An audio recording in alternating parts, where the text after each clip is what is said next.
I was frightened. Robots don't feel fear. They feel anything.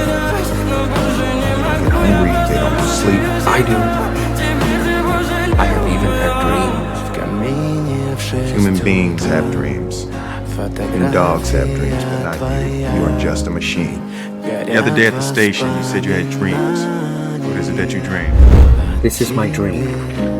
This is the place where robots meet. Look, you can see them here as slaves to logic. And this man on the hill comes to free them. Do you know who he is? The man in the dream is you.